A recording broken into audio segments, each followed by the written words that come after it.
ఏ మతంలోనే ఉండండి, కానీ ఐక్య వేదిక మాల మహానాడు పిలుపు అయితే ఎవరిచ్చినా జరా, అది దాసరి రమేష్ గారు కానీ, శనగా వెంకటేశ్వర్లు కానీ, బూరుగుల ప్రజాకర్ కానీ, ఇక్కడ ఉన్నటువంటి మన వాళ్ళు ఎవరిచ్చినా కూడా ఖచ్చితంగా ఎన్ని అడ్డంకులు వచ్చినా, ఎన్ని ఇబ్బందులు వచ్చినా కూడా మనం దాంట్లో పాల్గొనాలని చెప్పేసి ఈ సభాముఖంగా మీకు అందరికీ మనవి చేస్తూ ఉన్నాను.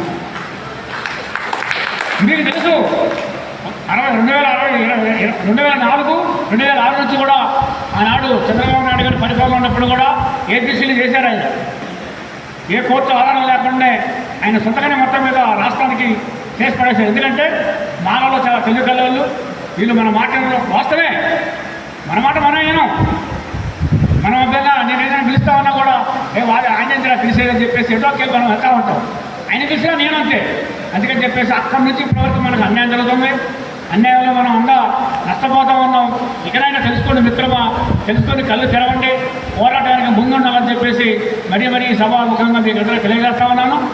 అలాగే ఇప్పుడు వివరాలన్నీ దీని డేటా పూర్తిగా మనం రోస్టర్ సిస్టంలో ఎంత నష్టపోతున్నాం, ఏ విధంగా నష్టపోతున్నాం, ఉద్యోగస్తులలో కూడా ప్రమోషన్లో ఏ విధంగా నష్టపోతున్నారు, విద్యార్థులకు ఏ విధంగా నష్టపోతున్నారు, మనకు ఉద్యోగాలు ఎంత శాతం వస్తున్నాయి, మన ఉపకరణాలు ఎంత నష్టపోతూ ఉన్నారు అనే దాని గురించి మన పెద్దలు, మన మిత్రులు వస్తున్నారు, అడ్వకేట్స్ వాళ్ళందరూ కూడా పూర్తి డేటాతో మీ ముందుకి ఖచ్చితంగా దాన్ని పూర్తి వివరాలు మీకు చెప్తా ఉన్నారు. మరి ఈ అవకాశం ఇచ్చిన, ఎందుకంటే సమయ సందర్భం కూడా అవసరం కూడా, ఈ అవకాశం ఇచ్చిన ఈ మాల సోదరులందరికీ, ఈ మాల కుటుంబ సభ్యులందరికీ కూడా మరీ నమస్కారాలు తెలియజేస్తూ, అట్లనే మరి వారు రమేష్ గారు, సతీమణి గారు అనుకుంటా వచ్చారు బాబు, వారు కూడా కానీ వారొక్కరు కూడా అక్కడ కొత్తగూడెం నుంచి మరి ఎడ్యుకేషన్ స్కూల్ నుంచి కూడా వారు ఆటం వారి పిల్లలు కూడా తీసుకురావడం కూడా నాకు కూడా ఎంతో ఆనందంగా ఉంది. మరి అట్లా కూడా మనం అందరం కూడా ముందు ఖచ్చితంగా తీసుకురావాల్సిన బాధ్యత మన అందరి మీద ఉందని చెప్పి తెలియజేస్తూ, తమ్ముడు అప్పారావు కూడా చాలా ఈ బంజారా నుంచి కూడా గతంలో అప్పారావు కానీ, రాజేష్ కానీ, మిగతా మిత్రులంతా కూడా బాగా ఇంతకుముందు హైదరాబాద్లో మీటింగ్ ఉన్నప్పుడు కూడా ఇక్కడ బస్సు పెట్టారు. మొత్తం మీద బంజారాలో బస్సు పెట్టాలంటే మాటలు కాదు, ఒక బస్సు కేటాయించి తమ్ముడు అప్పారావు వీళ్ళంతా ఆధ్వర్యంలో రాజేష్ వీళ్ళంతా కూడా ఆధ్వర్యంలో బస్సు పెట్టారు. ఊరపాడు 600 మంది గడుపున్నారు, కానీ అక్కడి నుంచి కూడా కదలలేదు. నేను ఒక 2 మిత్రులు మాట పోవడం జరిగింది. మరి ఈ అవకాశం ఇచ్చిన పెద్దలందరూ కూడా నమస్కారాలు, జయజీవులు తెలియజేస్తూ, మరి ఆనాడు బాబాసాహెబ్ అంబేద్కర్ పెట్టిన మరి ఆయన ఆశయాలు, ఆయన ఆశలు సాధించుకుంటూ, మరి ఆయన స్మరించుకుంటూ, మరి ఆయన పెట్టిన దాన్ని చదివే మనకు ఆదాయం అని చెప్పేసి, చదివే ముందుకు పోవాలని చెప్పేసి చదువుకుంటూ మనం అందరం కూడా ముందుకెళ్ళి చదువుకున్న ఉద్యోగస్తులు కూడా, రిటైర్ అయిన ఉద్యోగస్తులు కూడా ఈ ఉద్యమానికి కూడా సహకరించాలని చెప్పి కోరుకుంటూ ఈ అవకాశం ఇచ్చిన మిత్రులందరికీ జైలు తెలియజేస్తూ వివరించుకుంటున్నాను. జై భీమ్.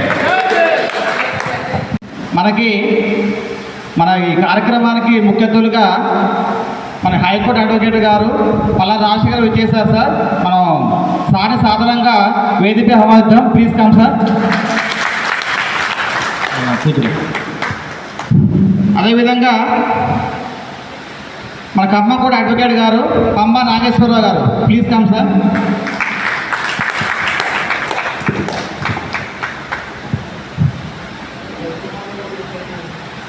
మన టీం యొక్క గౌరవ సలహాదారులు సామాజికవేత్త పరగడ దేవదానం గారు, ప్లీజ్ కమ్ సార్.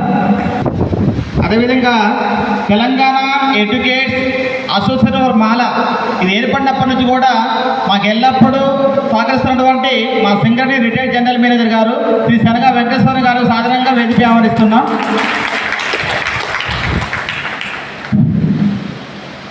మా టీం యొక్క కో కన్వీనర్స్ శెట్టి కమలాకర్ గారు, ప్లీజ్ కమ్.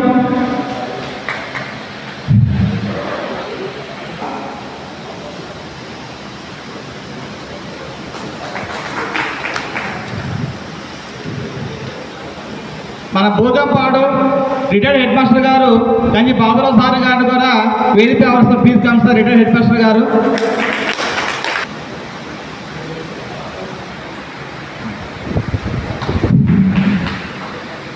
అదేవిధంగా టీం యొక్క గౌరవ సలహాదారులు శనగా స్వామి గారు, ప్లీజ్ గా.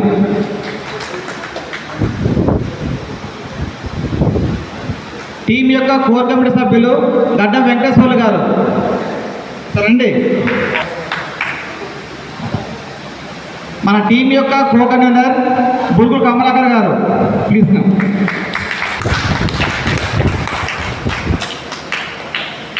సార్ ఇక్కడ అందరూ కూడా వేదికపై కూర్చున్న వ్యక్తులే.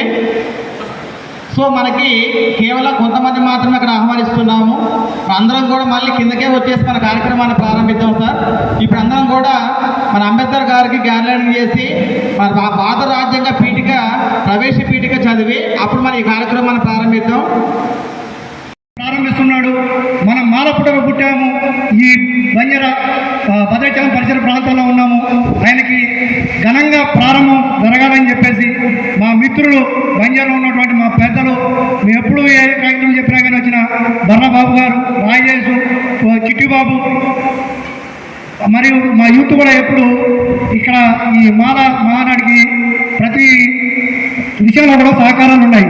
అలాగే మన మాలబిడ్డ 1000 కిలోమీటర్ల పాదయాత్ర ప్రారంభిస్తున్నాడని మాకు చేతైన సోమతలో అతనికి ఘన స్వాగతం డీజే పెట్టేసి పూలు తీసుకొచ్చి పూలదండలతోని బంతిపూలు చల్లుకుంటూ ఆయన్ని 2 కిలోమీటర్ల ఊరు బయట నుంచి 3 కిలోమీటర్ల ఊరు దాటేంత వరకు మంచిగా డ్యాన్సులతోని ఈ యొక్క కార్యక్రమాన్ని నిర్వహించి ఆయన ఘన స్వాగతం పలికి మొదటి రోజు ఆయనకు అందిన స్వాగతం నిజంగా ఆయన జీవితంలో మర్చిపోవాలని చెప్పేసి పదే చెప్పాడు.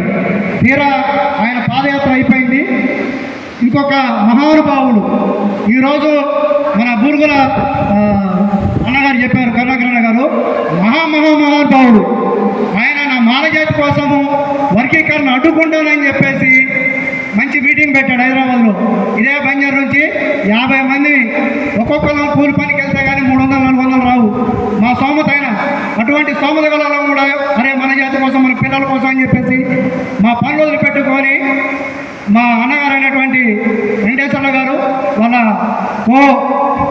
పరిచయస్తుడు శ్రీకాంత్ గారు వ్యాన్ పంపిస్తే మా జేబులో డబ్బులు పెట్టుకొని మా పనులు పెట్టుకొని మీ మీటింగ్కి వెళ్ళడం జరిగింది.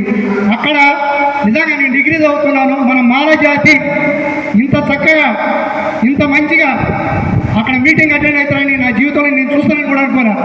దరిదాపుగా 3 నుంచి 5 లక్షల మంది జనాలు వచ్చారు. ఎంత బాధ్యతాయుతంగా వచ్చారో అక్కడ హైదరాబాద్లో వర్షం కురుస్తుంది. అయినా కానీ ఏ ఒక్కరు కూడా మీటింగ్ని డిస్టర్బ్ చేయకుండా వచ్చిన వాళ్ళు ఆ చైర్లు ఎత్తి పైకెత్తి పట్టుకున్నారు. మీటింగు జరిగినంతసేపు నా పెద్దలు ఏం చెప్తున్నారు, మా పిల్లల భవిష్యత్తు ఏంది, మాలజాత భవిష్యత్తు ఏంది అని చెప్పేసి ప్రతి ఒక్కరు ఆతృతగా చూస్తుంటే మీటింగ్ సజావుగా ప్రశాంతంగా సాగింది. ఇంకా పర్లేదులే మీటింగ్ చూసాను సరే ప్రభుత్వం తలగా ఉంచుద్ది. 3 నుంచి 5 లక్షల మంది వచ్చారు. మాలలు కొంతమంది వస్తేనే సభ ఈ విధంగా జరిగింది. మాలజాతి మొత్తంగా కదిలితే ప్రభుత్వానికి ముచ్చెమట పడతాయని చెప్పేసి ఒక అవగాహనకి నాకు ఉన్న రాజకీయ పరిజ్ఞానంతో నేను ఒక అవగాహనకు వచ్చాను. కానీ మనం చేసిన మహానుభావుడు ఈరోజు నిజంగా నేను అనుకుంటున్నాను, ఆయనకి ఎంత నీచంగా తిట్టినా కానీ తప్పే.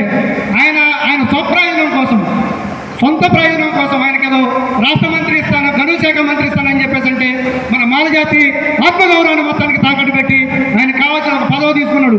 ఇవాళ వరకు ఆయన ఒక్కరోజు కూడా ఏంది రోస్టర్ పాయింట్లు, ఏంది మాలజాతికి జరిగే అన్యాయము, నేను ఖండిస్తున్నాను, నా మాలజాతికి అన్యాయం జరుగుతుందని ఈ రోజు వరకు కూడా గొంతెత్తలేదు. ఇంకొక మహానుభావుడు ఉన్నాడు. ఆయనకి పిలిచి మాలజాతి ముద్దు బిడ్డ అని మంచి ఎమ్మెల్సీ పదవి ఇచ్చారు. ఆయన డప్పు కొట్టుకోవడమే సరిపోతుంది ప్రభుత్వానికి. రేవంత్ రెడ్డి గారు ఏ పాట పాడితే దానికి అజ్జరూపడం సరిపోతుంది. ఆ మహానుభావుడికి నిజంగా ఈ సభాముఖంగా అడుగుతున్నాను, నువ్వు మాలజాతి మహామేధావి అని చెప్పేసి ఎమ్మెల్సీ పదవి ఇవ్వడం జరిగింది, మాలలు చూసి ఇవ్వడం అయింది. నీకు ఇవ్వడానికి కారణం కూడా ఇక్కడ నుంచి 1000 కిలోమీటర్లు పాదయాత్ర చేసిన నీ పిల్లి సుధాకరు నీ యొక్క తొత్తుజనం కోసమే. వీళ్ళు ఒక్కొక్కళ్ళు వెళ్ళి 10 మంది ఇంకో 10 మంది ఇక్కడ నుంచే మొదలైంది. బుర్గంపాడు మండలం నుంచే ఈ పాదయాత్ర. అదే ఈ బృహంపాడు నుంచే, ఈ సభ నుంచే ఈ యొక్క మాలలో జరిగిన అన్యాయము చేసిన దౌర్భాగ్యులు కూడా మన వాళ్ళే. వాళ్ళకి మునుముందు కాలంలో కంపల్సరీ తప్పదు భారీ మూల్యం చెల్లించుకుంటారని ఇవాళ 10 మంది అవ్వచ్చు, 10 మంది 1000 మంది అవుతారు, 1000 మంది లక్షల మంది అవుతారు. మాలలంతా తెలివి తిక్కలోలేం కాదు. మాలలు కంపల్సరీ మేధావులు, ఆలోచిస్తారు, మీకు గోరి కడతారు. ఈ రోజు వరకైనా సరే మీరు బుద్ధి తెచ్చుకొని మాలల గురించి మాట్లాడండి, కొట్లాడండి, ప్రభుత్వాన్ని ఎదిరించండి. అవసరమైతే మీరు పదవులు త్యాగం చేయండి. మిమ్మల్ని బ్రహ్మరథంలో పల్లకిలో మోయడానికి మన మాలలంతా రెడీగా ఉన్నారు. కానీ మీరు జాతిగా మాత్రం అన్యాయం చేస్తే మీరు మాత్రం క్షమించడానికి నేరస్తులు అవుతారు. ఖబర్దార్, మీరేం చేయలేరేమో. మా దేవుడు అంబేద్కర్ మాకు ఇచ్చాడు, ఓటు హక్కు ఇచ్చాడు. మిమ్మల్ని గద్దె దింపడం మాకు పెద్ద పని కాదు. మా మాలలంతా ఐక్యం చేస్తాము. ఇవాళ రమేష్ అన్నయ్య కావచ్చు, మా వెంకటేశ్వర్లే కావచ్చు, వాళ్ళిద్దరితోనే ప్రారంభమైంది. ఇవాళ 70-80 మంది ఇక్కడ కూర్చున్నాము. మళ్ళా స్థాయి నుంచి వచ్చారు ఖచ్చితంగా 70-80 మంది. ఈ 70-80 మంది కదిలితే వేల మందికి అవుతారు, వేల మందికి కదిలితే లక్షల్లోకి అవుతారు. ఖబర్దార్, మీకు మాత్రానికి మీ జీవితాలు పత్రానికి మొదలయ్యాయి. మాల జాతికి మాల పుట్టినందుకు మీరు ఆ యొక్క మాలని చెప్పుకోవడానికి మీ మాటలకి మీ జాతికి సాధకంగా అండి. ఈ యొక్క అవకాశం ఇచ్చిన పెద్దలకి ఈ యొక్క విషయాన్ని క్లుప్తంగా విన్నందుకు ప్రతి ఒక్కరికి ధన్యవాదాలు తెలియజేసుకుంటాను. Thank you very much. Thank you brother. So ఆవేశం అనేది వాస్తవంగా ఇక్కడ ఒక ఫెసిలిటీ చూసిన తర్వాత అతనికి ఆవేశం కలిగింది. ఎందుకంటే ఒక నాయకుడు ముందుని నడిపించేటప్పుడు అతను ఎప్పుడైతే వెనుక తిరుగుతాడో ఆ వెనకాల ఉన్న జాతి మొత్తం నష్టపోతుంది. ఈరోజు మన కరపత్రంలో 5 జిల్లా అధ్యక్షుల పేర్లు వేసాము, అందరికీ ఫోన్లు చేసాము, 10 సార్లు చెప్పాము. కానీ ఏ ఒక్క జిల్లా అధ్యక్షుడు కూడా ఈరోజు మన వేదికపైకి రావడానికి ఎటువంటి వాళ్ళ ఉత్సాహంగా చూపెట్టలేదు. సో కాబట్టి ఈ యొక్క కార్యక్రమాన్ని మన అంబేద్కర్ గారి చిత్రపటానికి పూలమాలలు మన రిజర్వేషన్ పొందినటువంటి వాళ్ళని, ఆర్థికంగా అభివృద్ధి చెందినటువంటి వాళ్ళని ఫస్ట్ కేటగిరీ చేయమని చెప్పింది. ఇది సుప్రీంకోర్టు ఇచ్చినటువంటి ఆదేశాలు. దాన్నే ఎంపెరికల్ డేటా అంటారు. అయితే ఇట్లా చేయలేదు. కేవలము గవర్నమెంట్కి లేకపోతే రాష్ట్ర ప్రభుత్వానికి ఉన్నటువంటి ఉద్దేశం ఏంటంటే ఈ ఎస్సీ కులాలని విడగొట్టి రాజకీయ లబ్ధి పొందడం మాత్రమే వాళ్ళ ఉద్దేశం. అంతేకాని ఎస్సీలకు న్యాయం చేద్దామని కాదు. ఎస్సీలకు న్యాయం చేద్దామని అంటే ఎవరైతే అభివృద్ధి చెందలేదో వాళ్ళకి రిజర్వేషన్ ఫలాలు వచ్చేటట్టు చేయాలి. ఆ విధంగా చేయకుండా ఈ వర్గీకరణని కులాల వారీగా చేయడం అనేది మనందరం కూడా వ్యతిరేకిస్తున్నాము. అయితే సుప్రీంకోర్టులో క్లియర్గా ఇంకొకటి ఉంది. 341 ఆర్టికల్ అంటే 341 ఆర్టికల్ సవరించకుండా అసలు స్టేట్ గవర్నమెంట్కి పవరే లేదు. పవర్ లేకపోయినా కానీ వాళ్ళు వేరే విధంగా సుప్రీంకోర్టుని వాళ్ళతోటి చెప్పి వాళ్ళతోటి ఇన్ఫ్లుయెన్స్ చేసి సరే వాళ్ళు ఏదో విధంగా గైడ్ లైన్స్ తీసుకొని వచ్చింది. మరి ఆ గైడ్ లైన్స్ అన్నది పాటించాలి కదా, ఆ గైడ్ లైన్స్ కూడా పాటించాలి. కాబట్టి మనము 2 కేసులు వేయాల్సి ఉంటుంది. ఒకటి 341 ఆర్టికల్ సవరించకుండా, పార్లమెంట్లో సవరించకుండా స్టేట్ గవర్నమెంట్కి పవర్ ఇచ్చినందుకు అది చెల్లదు అని ఒక కేసు వేయాలి, సుప్రీంకోర్టులో వేయాలి. ఇక్కడ స్టేట్ గవర్నమెంట్ చేసింది సరిగ్గా చేయలేదు కాబట్టి వర్గీకరణని సవరించి సుప్రీంకోర్టు ఆదేశాల మేరకు వర్గీకరణని సుప్రీంకోర్టు గైడ్లైన్స్ ప్రకారంగా చేయాలని హైకోర్టులో కేసు వేయాలి. 2 కేసులు వేయాలి. దీనికంటే ముఖ్యంగా ఇంకొకటి రోస్టర్ పాయింట్ ఉంది.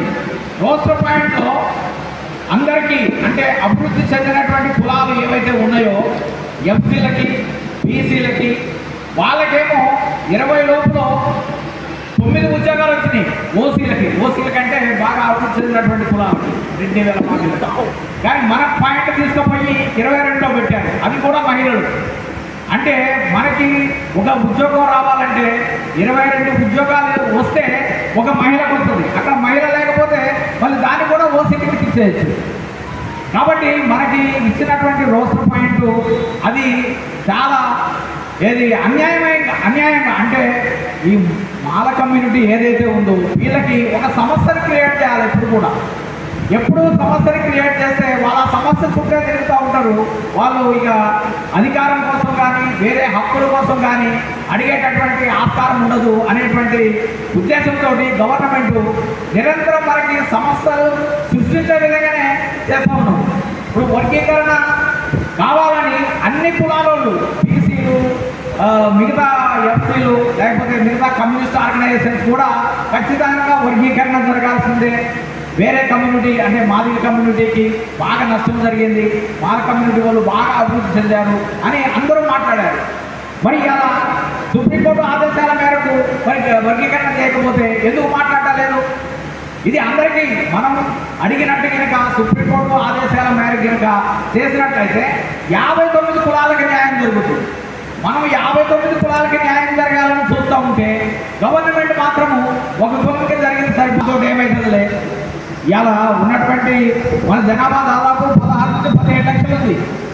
అయినా కానీ మన జనాభా అంతా చూపించకుండా 14 లక్షలే చూపించి ఇంకా తక్కువ చేసి చూపిస్తూ ఉన్నారు. ఇవన్నీ సమస్యలు ఉన్నాయి.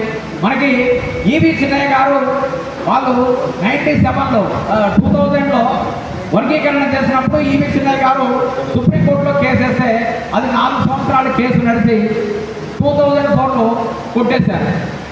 మళ్ళీ ఈవి చిన్నయ్య గారు వీళ్ళు మందకృష్ణ మాదిగ గారు అప్పీల్ చేయాలి, కానీ అట్లా అప్పీల్ చేయలేదు.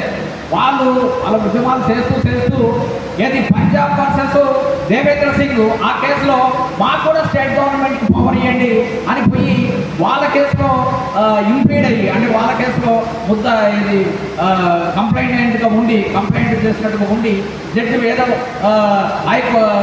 స్టేట్ గవర్నమెంట్ కూడా చేసుకోవచ్చు అని జడ్జిమెంట్ తీసుకొని రావడం జరిగింది. జడ్జిమెంట్ కూడా కాదు, అది కేవలం ఆదేశ సూత్రాలు మాత్రమే, లేదు గైడ్ లైన్స్ మాత్రమే. ఆ గైడ్ లైన్స్ కూడా పాటించలేదు. కాబట్టి మనం దీని మీద మనం అందరినీ ఊరు తిరిగి గ్రామాలు తిరిగి అందరినీ ఎడ్యుకేట్ చేయాల్సిన అవసరం ఉంది. దానికి మన వాళ్ళందరూ కూడా సహకరిస్తూ ఉన్నారు. మనము ఎన్ని సంఘాలైనా ఉండనియండి, అన్ని సంఘాలలో కూడా సమస్య ఒకటే. సమస్య వచ్చినప్పుడు అందరూ కూడా స్పందించాల్సిన అవసరం ఉంది. రకరకాల సంఘాలు ఉండొచ్చు, ఎవరి సంఘాలు వాళ్ళు ఉన్నా కానీ మనకేమీ అభ్యంతరం లేదు. మనము మినిమం కామన్ ప్రోగ్రామ్, అంటే కామన్ మినిమం ప్రోగ్రామ్ రాసుకొని మనమంతా కూడా ఏ సంఘం ఉన్నా కానీ అందరూ కలిసి పని చేయాలి. ఈ కలిసి పనిచేసేటటువంటి కార్యక్రమం మనం తీసుకున్నాము టీమ్గా. ఇవాళ మనం 5 సంఘాల వాళ్ళని ఆహ్వానించినాం, వాళ్ళ ప్రెసిడెంట్స్ని ఆహ్వానించినాం. సరే వాళ్ళు రాలేదు, సరే వాళ్ళకి వేరే ఇబ్బందులు ఉండి రాకపోవచ్చు. వాళ్ళు వచ్చినా మనోళ్ళే, వాళ్ళు రాకపోయినా మనోళ్ళే. మనం చెప్పినామంటే వాళ్ళు మనోళ్ళే. వాళ్ళు ఏ సంఘంలో ఉన్నా మనోళ్ళే. మాల జాతి కోసం పని ఖచ్చితంగా చేయాల్సిన అవసరం ఉన్నది. ఖచ్చితంగా మనకి అన్యాయం జరిగింది. ఈ అన్యాయాన్ని మనం గమనించాలా, ఎక్కడ జరిగింది, ఎట్లా జరిగింది అనేది గమనించాలా. సో ఇట్లా ఈ విధంగా మనము కొత్తగూడెంలో కూడా మీటింగ్ పెట్టినాము, కాంపల్లిలో మీటింగ్ పెట్టినాము, కొత్తలింగాల్లో. దానికి కూడా మన రాజశేఖర్ గారు వచ్చారు, సార్లు కూడా వచ్చారు. ఏమైనా కానీ కలిసి పనిచేస్తే సాధించలేదంటూ ఏమి లేదు. ఒక్కరితోటి అయ్యేది కూడా పెద్దగా ఉండదు. అంబేద్కర్ గారు ఏమంటాడంటే ఎప్పుడు కూడా ఆలోచనలు పెద్దగా ఉండాలి. మీకు బంగారు చేప ఒక కథ చెప్తా. బంగారు చేప ఉంటుంది అంటే దీన్ని గోల్డెన్ ఫిష్ థియరీ అంటారు. గోల్డెన్ ఫిష్ థియరీలో ఏం చెప్తారంటే మీరు చిన్నగా ఆలోచిస్తే అది చిన్నగానే ఉంటుంది, పెద్దగా ఆలోచిస్తే పెద్ద ఫలితాలు వస్తాయి. కాబట్టి మనం ఎప్పుడు కూడా బిగ్గరగా ఆలోచించాలా. స్మాల్ గోల్ అనేది కాదు, మన ఆలోచనలు పెద్దగా ఉండాలా. ఈ ఏదైతే మనం చేస్తున్నామో మనము ప్రభుత్వానికి వ్యతిరేకంగా చేస్తున్నాం, లేకపోతే ఉన్న సిస్టమ్కి వ్యతిరేకంగా చేస్తున్నాం. మన మల్లికార్జున ఖర్గే గారిని ఏదో ఒక ప్రాంతంలో పోయి ఆయన మీటింగ్ పెట్టి చెప్పొస్తే ఆ ప్రాంతాన్ని వాళ్ళు శుద్ధి చేస్తున్నారు. మరి మనం కూడా వాళ్ళు ఎవరైనా వచ్చి మీటింగ్ పెడితే మనం కూడా ఆ శుద్ధి కార్యక్రమం చేయాలి. దసరా బాబు వల్లనే అసలు రానివద్దు. నెంబర్ 1. ఒకవేళ వాళ్ళు ఎవరైనా వచ్చి వాళ్ళు ఎవరైనా పని చేసిపోతే ఆ ప్రాంతాన్ని మనం కూడా శుద్ధి కార్యక్రమం అంటే హేళన చేస్తున్నట్టు. ప్రపంచ దేశాలలో ఎక్కడ ఇంత హేళన అనేది ఉండదు. మనకి 2000 సంవత్సరాలు భారతదేశంలో చదువు పనిచేయడం జరిగింది. ఏదో అంబేద్కర్ గారి కృషితోటి అంబేద్కర్ గారు ఒకసారి లండన్ పోతారు. లండన్ లండన్లో పోయిన తర్వాత ఎవరు కూడా ఎక్కడ పోయినా కానీ మీరు గౌరవం అంటలేదు. అంబేద్కర్ గారిని ఇక్కడ అందరూ కూడా మీరు స్కూల్కి రావద్దు, అడుకోవద్దు, ఇటు పోవద్దు అని. జనాభా ప్రకారము దాదాపు 65 లక్షల జనాభాలో మనది 30, వాళ్ళు 35 లక్షలు ఉండాలి. మరి వీళ్ళు ఎట్లా చేశారో కానీ 14 నుంచి 15 లక్షలే చేశారు. ఇక్కడ ఒకటి చాలా పెద్ద మిస్టేక్ జరిగింది. దీని గురించి మన సీఎం గారికి ఒకసారి లెటర్ రాసినాము, దాన్ని వాళ్ళంతా పెద్దగా పట్టించుకోరు. కాకపోతే లాయర్ గారు తర్వాత మినిస్టర్ గారితో మాట్లాడి మనం అందరం ఒక ట్రిప్ వేసుకొని వాళ్ళు మాట్లాడితే ఒకవేళ దీన్ని రివిజన్ చేయాల్సిన అవసరం ఉన్నది జనాభాని.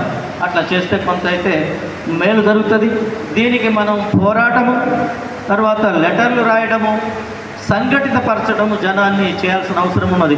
మన జనాభాను చూస్తే పాపం పిల్లోళ్ళు నిన్నటి వరకు దాదాపు 250 నుంచి 300 మందిని కలిసి 200 అప్లికేషన్స్ పంపించారు. దీన్ని చూస్తే నాకు ఒకటి జ్ఞాపకం వస్తుంది ఏంటంటే, అప్పుడు త్రేతాయుగంలో రాముడు అశ్వమేధయాగం చేసేసి అరే వీళ్ళంతా బాగా ఇది చేశారు అని వాళ్ళకి భోజనాలు ఏర్పాటు చేస్తారు. ఆయన చాలా చక్కగా చెప్తాడు, కులాల వారీగా భోజనాలు ఏర్పాటు చేసినాం, చండాలకు కూడా ఒక లైన్ ఏర్పాటు చేసినాం మనం. ఈ లక్ష్మణుడికి ఎందుకో డౌట్ వస్తుందరే వీళ్ళందరినీ కూర్చొని పెట్టినాం, ఇస్తరాకులు వేసినాం, వీళ్ళు కలిసి ఉండలేరు అని చెప్పేసి తలా ఒక కాయిస్తారు. చిల్లకాయలు మీకు బాగా తెలిసి ఉండాలి. చిల్లకాయిస్తే అరే మీరంతా దీన్ని వలవంటారు భోజనాలు పెట్టేదాన్ని. సరే ఒకడు ఒలుస్తూ ఉంటే ఏమైనా ఒక గిగించ పైకి ఎత్తే పైకి లేస్తుంది. ఇది ఏమైనా మన పిల్లలు చెప్పినట్టు అమెరికా పోతే అంబేద్కర్ గారు మేల్కొనే ఉన్నాడు అని అన్నట్టు మనం 24 గంటలు సర్వీస్ చేయాల్సిన అవసరం ఉన్నది కనుక తప్పనిసరిగా మనం చేయాలి. మన సోదరులు మనం ఒకటి గుర్తుంచుకోవాలి. ఎందుకంటే మనము వీరులము శూరులము అని అనుకుంటున్నాము, కానీ చరిత్ర కూడా అదే చెప్తూ ఉన్నది. ఇది మనది నాగజాతి అని అంటున్నారు, మనది మౌర్య వంశం అని అంటున్నారు, మనది సిద్ధు నాగరికత అని అంటున్నారు. ఈ నాగరికంలో ఉన్నటువంటి అశోకుడు కొన్ని లక్షల సైన్యాన్ని నరికాడు. ఆయన 26-27 సంవత్సరాల వయసులో ఉన్నప్పుడు వాళ్ళ మంత్రి చెప్తాడు, ఈ యుద్ధం మనకి పనికిరాదు, వద్దయా బాబు, జన నష్టం జరుగుతుందంటే సస్తే వినలేదు. అశోకుడు ఎవరంటే ఈ జాతిలో పుట్టినటువంటి వాడు. మనం వినడం కూడా కష్టమే, ఆయన విజయాన్ని సాధిస్తాం అంటే దీంట్లో కూడా మన డిప్లొమాటిజాన్ని సాధించాల్సిన అవసరం ఉన్నది. దాన్ని తెలుసుకోవాలి. ఎందుకంటే భీమా కోరేగా యుద్ధంలో భారతీయులే యుద్ధం చేస్తే ఇంగ్లీష్ నిలబడి మనం యుద్ధం చేస్తే విజయం వాడికిపోయింది. అట్లా కాకుండా విజయం ఎవరైతే చేస్తారో వాళ్ళకే మేలు జరగాల్సిన అవసరం ఉన్నది.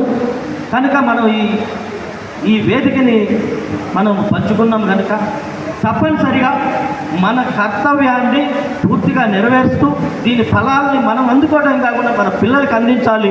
కనుక మనం నిద్రపోకుండా పనిచేయాలి. ఈ అవకాశం ఇచ్చినటువంటి మిత్రులకి ధన్యవాదాలు చెప్తూ ముగిస్తున్నా. Thank you. అది మన జీవితంలో వచ్చింది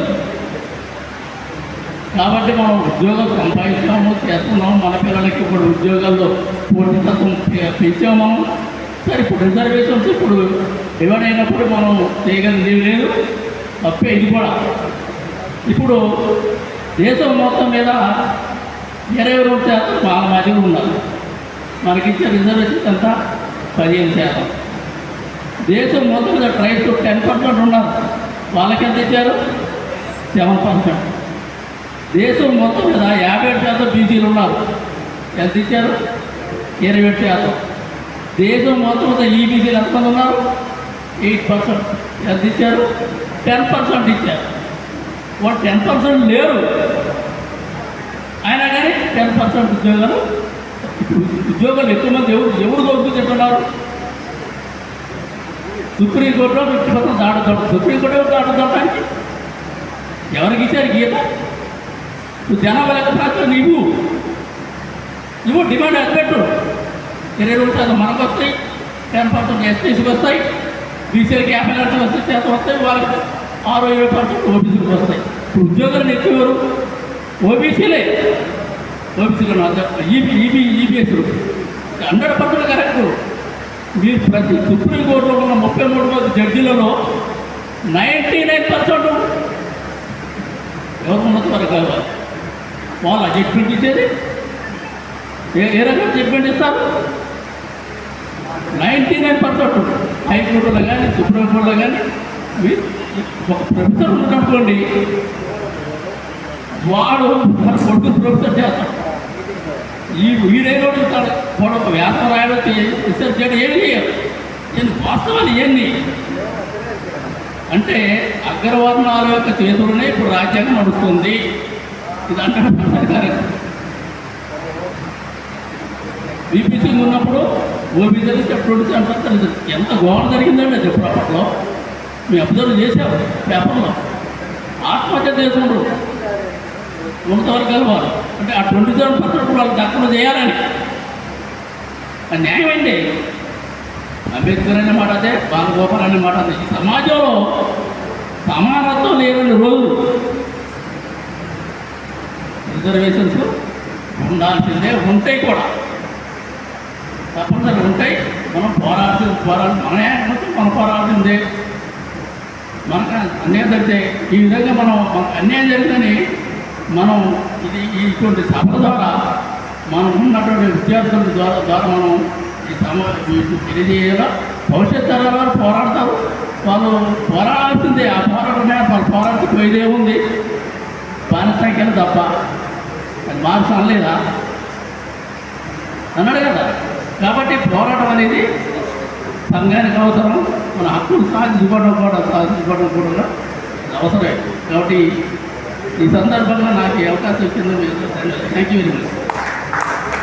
ఎవరికి తెలియదా, సుప్రీంకోర్టు గైడ్లైన్స్ ఆగస్టు 1వ తారీఖు 2024 తారీఖున సుప్రీంకోర్టు గైడ్లైన్స్ ఇచ్చింది. అంటే కొన్ని మార్గదర్శకాలు విడుదల చేస్తూ మీ యొక్క రాష్ట్రాలు మీరు చేసుకోవాలి అనుకుంటే చేసుకోవచ్చు, అంతేగాని పక్కా చేయాలి అనే నిబంధన ఎక్కడ కూడా సుప్రీంకోర్టు ఇవ్వలేదు. ఎందుకంటే ఈ 341 ఆర్టికల్ సవరించకుండా మనం ఎస్సీ వర్గంగా చేయకూడదని చేసి సుప్రీంకోర్టు పక్కా తెలుసు. కాబట్టి మీకు కేవలం గైడ్లైన్స్ మాత్రమే ఇస్తున్నాం తప్ప ఎక్కడ కూడా తీర్పు అనేది లేదు. ప్రతి ఒక్కరు కూడా చదువుకోండి. అప్పుడు వెంటనే మన తెలంగాణ రాష్ట్ర ముఖ్యమంత్రి వర్యులు, ఆంధ్రప్రదేశ్ రాష్ట్ర ముఖ్యమంత్రి వర్యుల యొక్క శిష్యులు మన ఎవరి సార్ పేరు, నీ వాస్తవ పేరు గుర్తుంచుకోరండి. ఏం పేరు? ఏ పేరండి? అక్కడ పేరు చెప్పండి సార్. రేవంత్ రెడ్డి గారు అసలు కాంగ్రెస్ పార్టీ నాయకుడు కాదండి, ఎంఆర్పిఎస్ నాయకుడు ఆయన. మీరు ఒకసారి చరిత్ర చదవండి.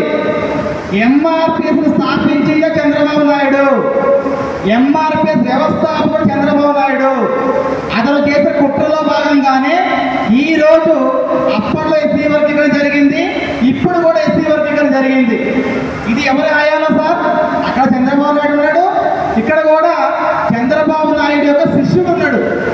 అందరూ వాస్తవంగా ఏమనుకుంటున్నారంటే మాలలు కాంగ్రెస్కి అనుకూలం, కేవలం బీజేపీకి వ్యతిరేకం అంటారు. ఇది వాస్తవమేనా? మీరు అంగీకరిస్తారు అందరూ? ఓకే. అంటే గతంలో ఎప్పుడైతే మనకు ఓటు హక్కు వచ్చిందో కాంగ్రెస్ అందరం కూడా మన అనుకూలంగానే ఉన్నాం. మన 2 ఓట్లు పక్కన పెట్టి ఒకటి బీజేపీకి ఒకటి హస్తగుర్తుకి ఏమంటే ఆటోమేటిక్గా మాలల మొత్తం కూడా హస్తగుర్తుకైనా పోతాయి. ఇది రైటా రాంగా? అటువంటిది మనకే ఆ పార్టీ అన్యాయం చేస్తున్నప్పుడు ఈ అన్యాయం చేసే దాంట్లో మాల నాయకులు ఉంటారు, టీఆర్ఎస్ వాళ్ళు ఉంటారు, బీజేపీ వాళ్ళు ఉంటారు, కాంగ్రెస్ వాళ్ళు ఉంటారు.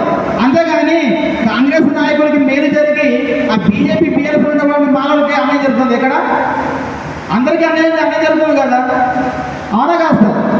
వాళ్ళు ఏం చేశారు, వెంటనే ఒక ఏకసభ్య కమిషన్ వేశారు.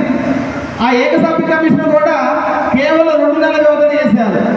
ఆ 2 నెలల వ్యవధి చేసి రాష్ట్రం మొత్తం పర్యటించమంటే మన షమీమ్ అఖ్తర్ గారు రాష్ట్రం మొత్తంలో మన జిల్లా హెడ్ క్వార్టర్లలోకి వెళ్ళేసి పర్యటించారు. మొత్తం చేసి అదొక షమీమ్ అఖ్తర్ రిపోర్ట్ ఇచ్చారు. ఆ రిపోర్ట్లో మీరు ఎక్కడ చదువుకోండి, 200 పేజీలు ఉన్నది. మీ ప్రతి ఒక్కరు కూడా నేను వాట్సాప్లో సెండ్ చేస్తాను, ప్రతి ఒక్కరు చదవండి.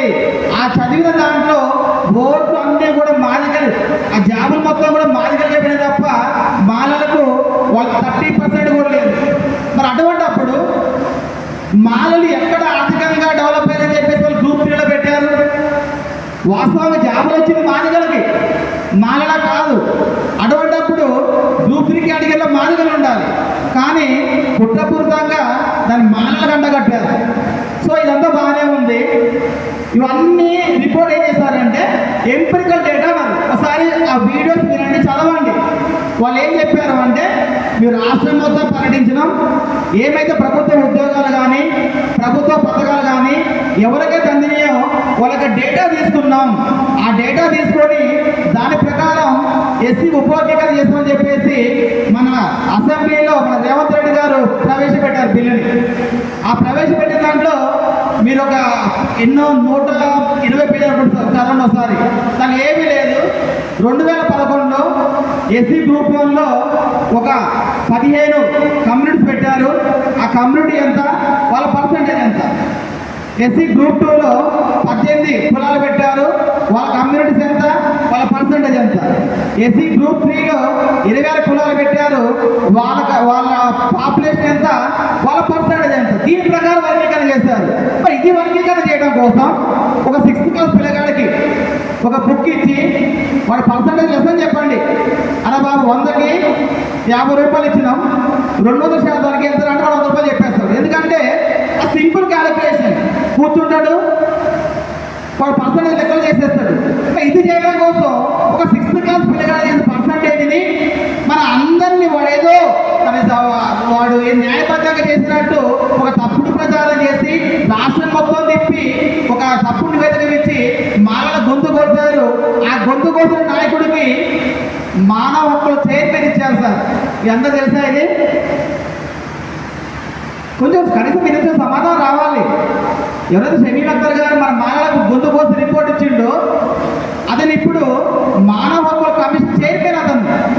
అది ఎలా వచ్చింది సార్ అతనికి? మన గొంతు కోసినప్పుడే కదా. కాబట్టి దీని ప్రతి ఒక్కరు దీని యొక్క సారాంశాన్ని తెలుసుకోండి. ఈరోజు ఇక్కడ మీటింగ్కి వచ్చామంటే ఏదో ఒక్కరు మాట్లాడారు, అరే ఒక 10 మంది మీ ఒక్కరి మాట వెళ్ళిపోతారేమో కాదు.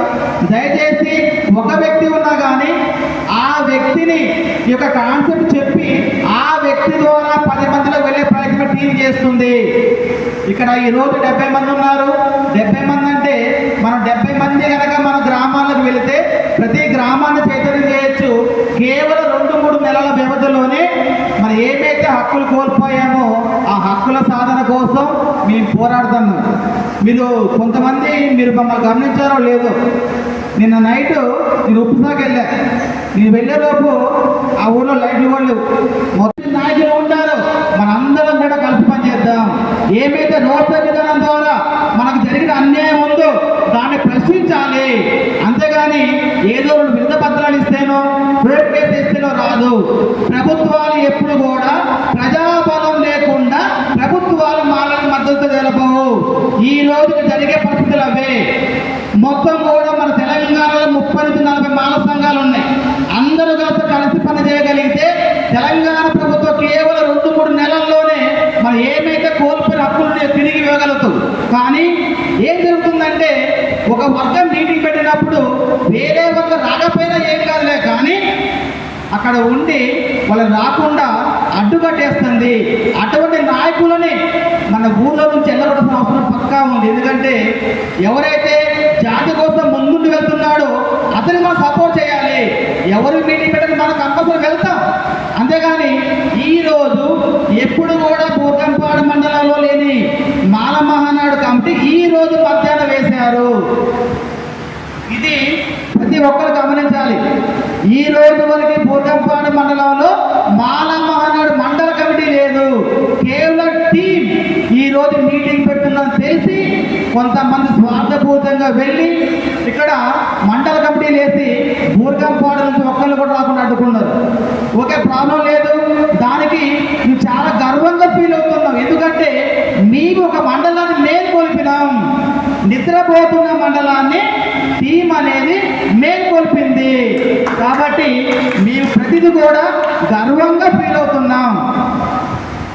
కాబట్టి ఏమైతే మాకు అతిథులు వచ్చారో కార్యకర్తలు వచ్చారో ప్రతి ఒక్కరు కూడా మనం ఒక ఫంక్షన్కి పోతే భోజనం పెట్టడానికి గంట లేట్ కావచ్చు, 2 గంటలు లేట్ కావచ్చు, అప్పటి వరకు ఉండి తిని ఇంటికి 12 అవుతుంది.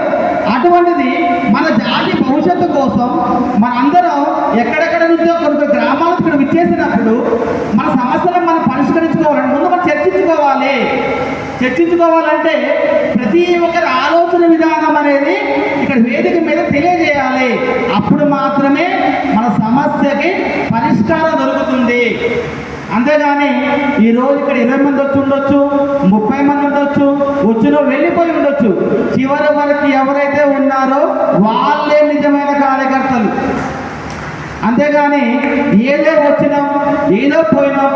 ఇది ఒక సినిమా ఇనాగ్రేషన్ ఫంక్షన్ కాదు కదా, మధ్య మధ్యలో సాంగ్స్ పాడి డ్యాన్స్ చేసి పోగానే స్వీట్ ఇవ్వడానికి మన జాతి భాషతో మనం పోతున్నాం. కాబట్టి ప్రతి ఒక్కరు కూడా దయచేసి దీన్ని ఉద్దేశించుకొని కార్యక్రమం ఎంత లేట్ అయినా కానీ మనం నెక్స్ట్ భవిష్యత్తు కార్యాచరణ ఎలా చేయబోతున్నాం అనే దాని మీద ఆలోచన చేసి ముందుకు వెళ్ళే వారికి మీరందరూ ఓపికతో ఉండాలని చెప్పేసి ప్రతి ఒక్కరిని పేరు పేరున సవినయంగా కోరుతూ అందరికీ జై భీమ్ జై మాల.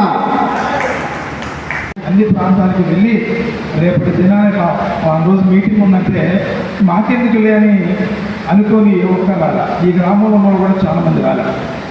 అంటే వీరి యొక్క సమయాన్ని వారి యొక్క డబ్బుని వృధా చేసుకొని కూడా మన మాలలకి అన్యాయం జరుగుతుందని చెప్పేసి ముందుకొచ్చారు. మనము కూడా అలా ఉండాలి. మాలలకు సంబంధించిన ప్రోగ్రామ్స్ మా కాలనీలో బంజర్లో ఎన్నో చేశాము. నా సలహా ఏంటంటే అన్న, ఈ రోజుల్లో అంటే మనకు మాలల్లో కొంత అన్యాయం జరుగుతుందని ఆలోచన వాళ్ళకు ఉన్నప్పటికీ వాళ్ళ సమయాన్ని వేస్ట్ చేయకుండా, అంటే ఎంతో వేస్ట్ చేస్తారు కానీ అక్కడ మీటింగ్కి వెళ్ళాలనే ఆలోచన వాళ్ళకి రావట్లా. నేనేం సలహా ఇస్తానంటే ప్రతి గ్రామానికి వెళ్ళి అక్కడున్న ప్రజల్ని అందరినీ మోటివేట్ చేసి ఒక గంట క్లాస్ ఇద్దాం. దానికి నేను ఈ మండలం అందరికీ అన్ని గ్రామాలకి నేను వస్తా అండ్ నేను కూడా నా వంతుగా సహకరిస్తాను. నేను ఎన్నో మోటివేషన్ క్లాసులు కూడా నేను చెప్పాను, మన వాళ్ళ గురించి కానీ బయట గురించి కానీ. ఖచ్చితంగా నేను ఎక్కడున్నా సరే మీరు మన దగ్గర రమ్మంటే నా వంతుగా వస్తా, అక్కడున్న వాళ్ళని కూడా నేను మోటివేషన్ చేస్తా. ఇంకా అంతకంటే నేను ఎక్కువ చెప్పాను. Thank you brother. ఏ చిన్నతను వసూలు చేసుకోవడానికి ఉన్నట్టు అంటే కమిటీ అయిపోయింది. కమిటీ అయితే నామకే వస్తే కమిటీలో ఉంటున్నాడు. ఈ మండలంలో ఉన్నటువంటి వసూల కార్యక్రమం ఎక్కువ లేకుండా ఉండాలంటే మనం ఖచ్చితంగా గ్రామ స్థాయిలో మరి ఏదైతే మనం ఏర్పాటు చేసినటువంటి ఈ తమ్ముడే ముఖ్యంగా తమ్ముడు స్పీచ్ చేస్తుంటే అర్థం చేసుకోవటమే కానీ తమ్ముడు కాదు, మనకు లాయర్లు ఉండాలి, మేధావులు ఉండాలి, వారి సలహాలు సూచనలు తీసుకోవాలి.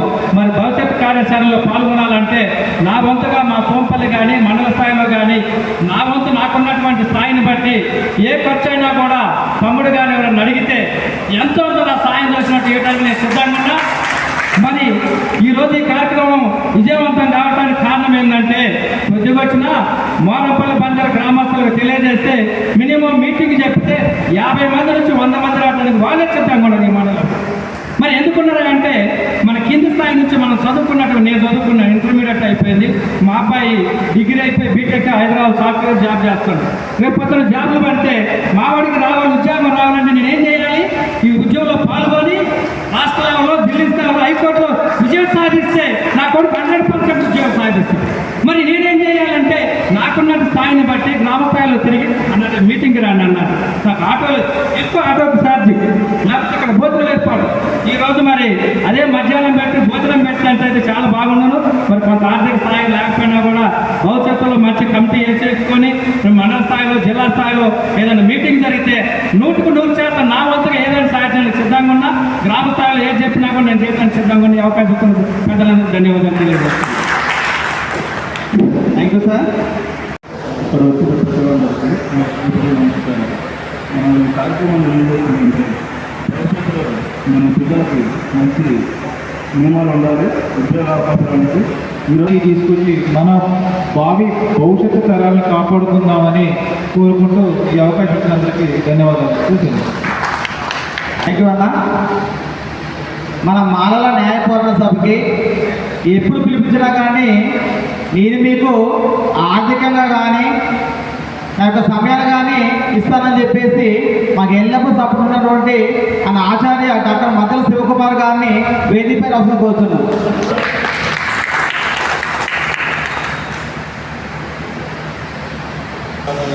రిటైర్డ్ మాస్టర్ గారు కూడా వచ్చినందుకు సంతోషం. అయితే ముందుగా team Telangana educate association for మాలా అనే టీంకు సారథ్యం వహిస్తున్న తమ్ముడికి మనందరం కూడా చప్పట్లతో అభినందనలు తెలియజేయాలి. ఎప్పుడైనా ఉద్యమం ఒకంతోనే స్టార్ట్ అయితే ఒక సింధువు బిందువు బిందువు బిందువు సముద్రం అయితే commitment, dedication, hard work, organizing capacity ఉన్నప్పుడు, తర్వాత సచ్చీలత, నీతి, నిజాయితీ ఉన్నప్పుడు ఆ లీడర్ మీద తప్పకుండా అది వర్ధిల్లుతుంది ఆ అసోసియేషన్. ఇప్పుడు నేను చెప్పినవన్నీ తమ్ములకు ఉన్నాయి.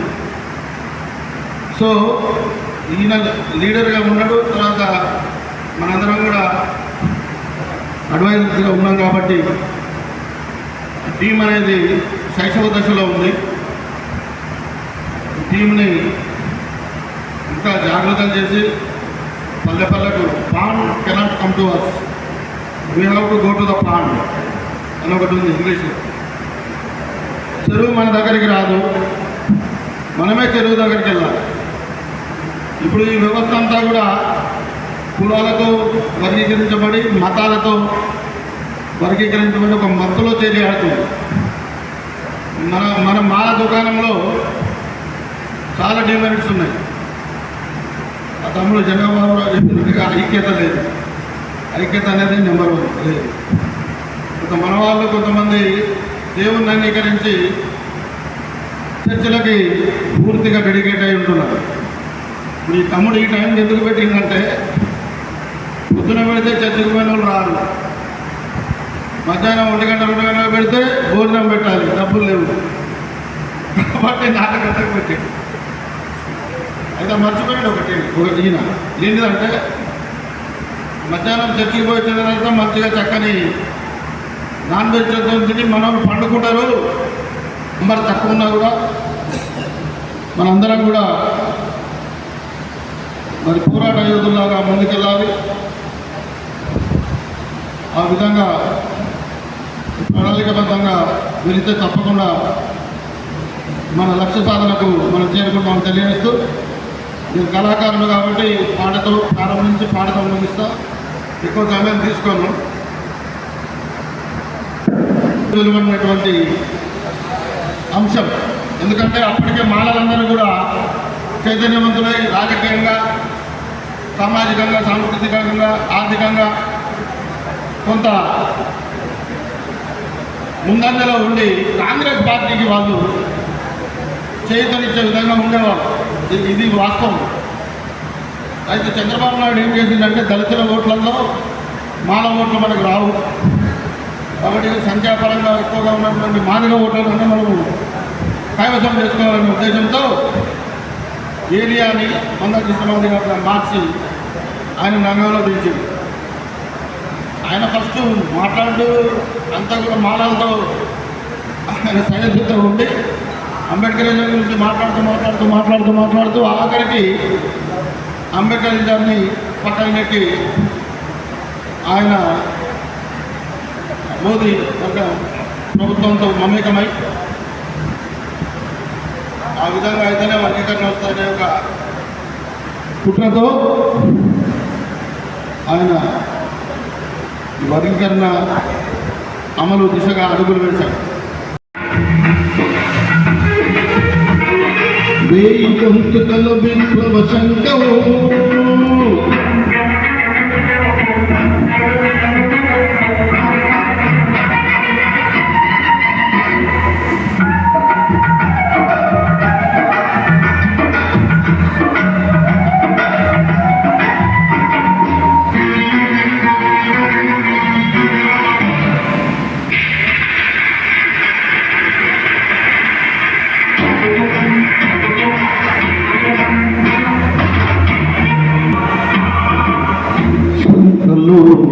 ముళ్ళ పుంతలు ఎండు డొక్కలే ఎర్ర మల్లెలై బ్రతుకు సంతలు, ముళ్ళ పుంతలు ఎండు డొక్కలే ఎర్ర మల్లెలై కర్మల జన్మల గందరగోళపు కుల్లినై దుష్టు వ్యవస్థలో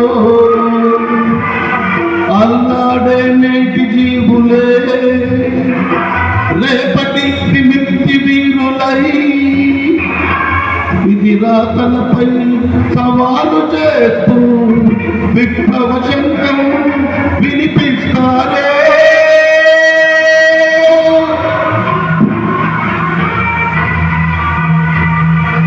కృష్ణుని కంఠం వేయి గొంతుకల విప్లవ శంఖం పతిత దళిత జనగణ ఓంకారం ప్రళయ సమయ దిగ్గజ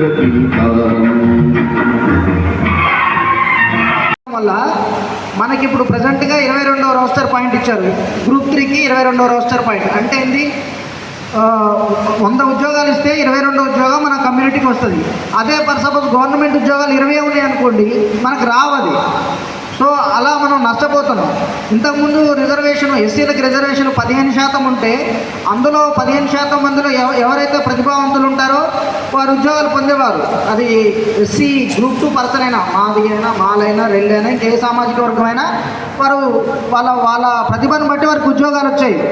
కానీ ఇప్పుడేం జరుగుతుంది, వారికి సపరేట్గా 9% చేసి రెల్లి వర్గానికి 1% ఇచ్చి మనకి 5% ఇచ్చారు. మనకి ఈ రకంగా చాలా అన్యాయం జరుగుతుంది. మూడో డిమాండ్ ఏంటి, మనకి చేవేళ్ళ డిక్లరేషన్ ప్రకారం వాళ్ళు ఫాలో చేస్తేనో చేవేళ్ళ డిక్లరేషన్ పూర్తిగా ఫాలో చేయాలి. కొన్ని ఫుల్ఫిల్మెంట్ చేసేసి గవర్నమెంట్ మిగతా విస్మరించడం కూడా కరెక్ట్ కాదు. ఆ చేవేళ్ళ డిక్లరేషన్లో ఏమైతే చేశారో అవన్నీ ఫాలో చేయాలి. నెక్స్ట్ ఇంకోటండి, జనరల్గా మీకు అందరికీ అవగాహన ఉంటుంది.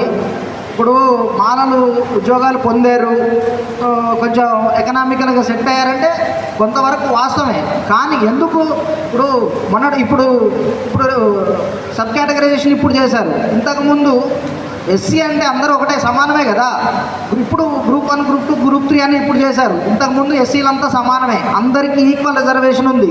ఆ 15% రిజర్వేషన్లో మీరు ప్రతిభ కనపరిచిన వాళ్ళకి ఉద్యోగాలు వచ్చాయి లేదా సీట్స్ వచ్చాయి. మరి ఇప్పుడు మేము మా పిల్లలు మాల పిల్లలు చదువుకున్నారు, వాళ్ళు ఉద్యోగాలు పొందారు, అది మా తప్పు కాదు కదా. మీరు చదువుకోకుండా మాకు ఉద్యోగాలు రావట్లేదు అంటే ఎట్లా వస్తాయి? మన కుటుంబంలో దాదాపు ప్రతి కుటుంబంలో కూడా పీజీ చేసిన స్టూడెంట్స్ ఉంటారు. మన ప్రతి కుటుంబంలో మా ఇంట్లోనే మేము ముగ్గురం, మా ఇంట్లో ముగ్గురు కూడా పీజీ గ్రాడ్యుయేట్స్. మరి మిమ్మల్ని ఎవరు చదువుకోవద్దు అంటున్నారు? మేము వద్దనలే కదా. ఒక ఎంసెట్, ఒక ఎంట్రన్స్ ఎగ్జామ్ ఉంటుంది, ఎంసెట్టో లాసెట్టో ఏదో ఒకటి. దానికి ఫీజు అంత పెట్టేవారు. ఇంతకుముందు ఎస్సీలకి ఇంత 300 ఫీజు, ఓసీలకి ఫర్ సపోజ్ 500 ఉంటే ఎస్సీలందరికీ కలిపి 300 అని ఉండేది. అంటే ఏంటి, ఎస్సీ అంటే ఏంటి, ఎస్సీ మాలకి 300, ఎస్సీ మాదికి అయితే 300, రెల్లికి 300. అట్లా పెట్టి మేము చదువుకున్నప్పుడు ఎస్సీ మాల అభ్యర్థులు చదువుకొని ఆ సీట్ తెచ్చుకొని ఉద్యోగాలు పొందినప్పుడు నువ్వెందుకు చదువుకోలేదు? నువ్వెందుకు అప్లై చేయమనలేదు? మీకు మాకు సేమ్ కదా.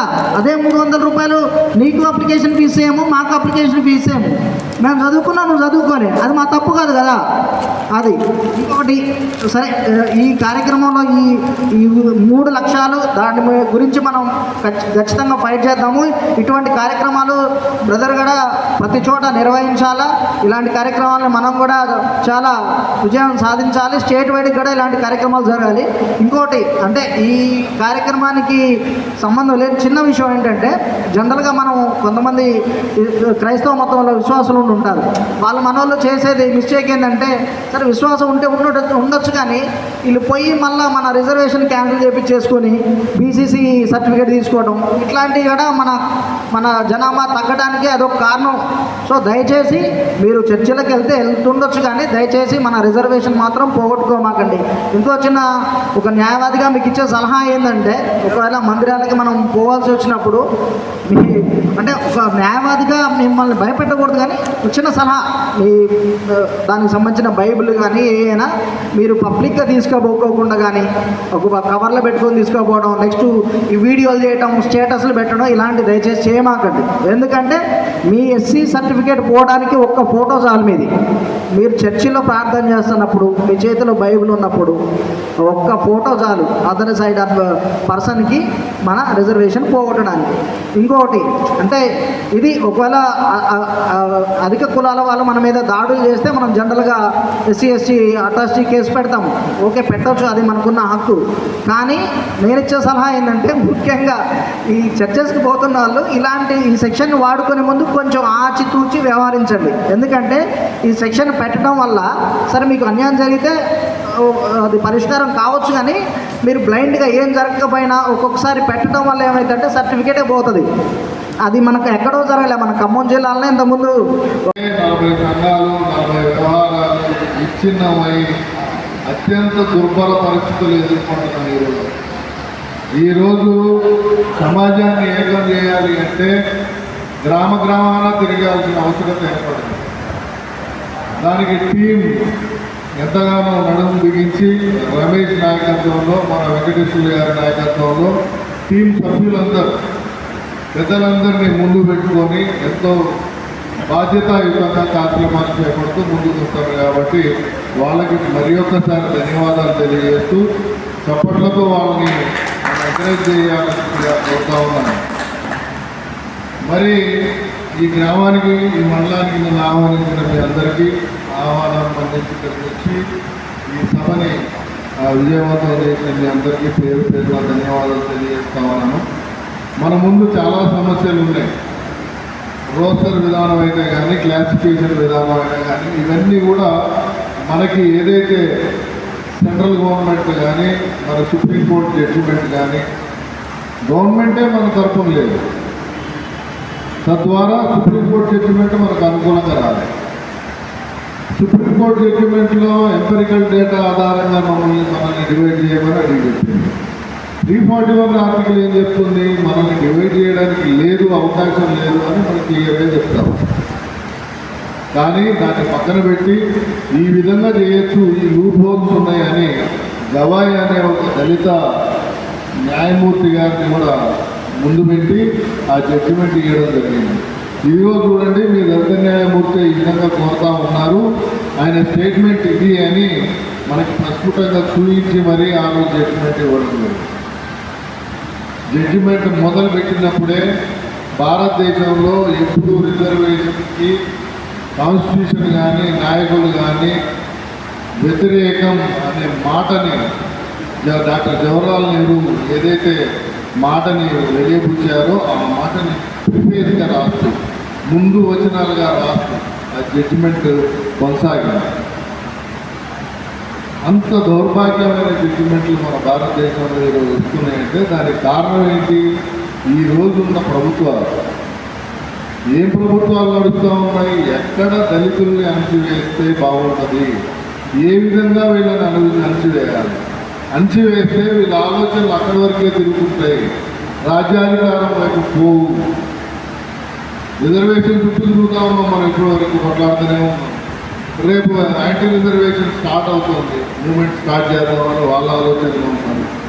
మన reservation classification, roster point, reservation లబ్ధి మనకెంత వస్తుంది, అవతలవాడికి ఎంత వస్తుంది అనే పోరాటం మనం చేస్తూ ఉంటే, ఉన్న రిజర్వేషన్లు తీసివేసే ప్రయత్నంలో అగ్రవర్ణాల భావజాలం ముందు నడుస్తాం. దాన్ని ఎట్లా మనం ముందుకు తీసుకుపోవాలి, ఎట్లా పోరాడాలి అంటే గ్రామాన తిరిగి మండలాల వారీగా, గ్రామాల వారీగా మన మాల సమాజాన్ని ఏకం చేసినట్లయితే ముందుకు పోరాటం తీసుకెళ్ళగలుగుతుంది తప్ప ఒక్కళ్ళ 10 మంది ఢిల్లీ పోయి, మొన్ననే మనోళ్ళు పోయి వచ్చారు, ఒక 10 మంది ఢిల్లీ జంతర్ మంతర్లు కూర్చొని ఒక టెంట్కి వేసుకొని ఒక కార్యక్రమం చేసి వచ్చారు. మీ అందరికీ తెలియజేస్తాము. ప్రతి ఒక్కళ్ళు గమనించండి, ఈరోజు దళిత సమస్య, దళిత క్రైస్తవుల సమస్య కూడా అత్యంత భయానకంగా ఉంది. ఇందాక పబ్బా నాగేశ్వరరావు దాని గురించి కూడా చెప్పాడు. దళితులు ఎవరైతే అందరూ ఎవరు మారినా ఇబ్బంది లేదు, దళితులు మారితేనే ఇబ్బంది, ఎస్సీలు మారితేనే ఇబ్బంది. 1950 ప్రెసిడెన్షియల్ ఆర్డర్ 1950 ఆ రోజుల్లో చేసిన ఇదేంటి అంటే, ఎవరైతే ఎస్సీలు వచ్చి వేరే మతాలకి కన్వర్షన్ అవుతారో వాళ్ళని ఎస్సీలుగా పరిగణిస్తారు. అందులో బౌద్ధులు ఉన్నారు, సిక్కులు ఉన్నారు, ముస్లిమ్స్ ఉన్నారు, క్రిస్టియన్స్ ఉన్నారు. దాని తర్వాత తదనంతర కాలంలో 1956లో సిక్కులు బాగా పోరాటం చేస్తే వాళ్ళని అందులోంచి వినాయించారు. సిక్కులు కూడా ఎస్సీలుగా ట్రీట్ చేయబడతారు. దాని తర్వాత 1990 భారతరత్న డాక్టర్ బిఆర్ అంబేద్కర్ గారికి భారతరత్న ఇచ్చిన సందర్భంలో బౌద్ధుల్ని కూడా అందులో వచ్చి మినహాయించారు. సో మిగిలిన 2 మతాలు మాత్రమే ఉన్నాయి, ఒకటి క్రిస్టియానిటీ, ఒకటి ముస్లిం. ఈ రెండింటిలోకి ఎవరైతే ఎస్సీలు కన్వర్ట్ అవుతారో వాళ్ళని ఎస్సీలుగా పరిగణించారు. ఈ ప్రమాదం గురించి నేను సింహగర్జనలో కూడా నేను చెప్పిన నా స్పీచ్లో ప్రెసిడెన్షియల్ ఆర్డర్ వల్ల మనకి ప్రమాదం ఉంది అని చెప్పి దాని ద్వారా ఇప్పుడు ఆ సమస్యను ప్రస్ఫుటంగా కనిపిస్తూ ఉండేసరికి రీసెంట్గా వచ్చిన జడ్జిమెంట్స్ వచ్చిన తర్వాత దాన్ని ముందుకు తీసుకుపోయే ప్రయత్నం జరుగుతూ ఉంది. ఇన్ని సమస్యలు మన దళితుల చుట్టూ తిరుగుతూ ఉన్నాయి. ఒకటి క్లాసిఫికేషన్, మాలల చుట్టూ ప్రత్యేకంగా క్లాసిఫికేషన్ ఒకటి, దళిత క్రైస్తవుల సమస్య ఒకటి, మరియు మన రాజ్యాధికారం ఎట్లా ముందుకు పోవాలి, రాబో కాలంలో రిజర్వేషన్లు తీసేసే విధంగా ఎట్లా పోరాటం చేయాలని ఆ వర్గం ఒక ప్రయత్నం. కాబట్టి దయచేసి మాలలారా దయచేసి గుర్తుపెట్టుకోండి,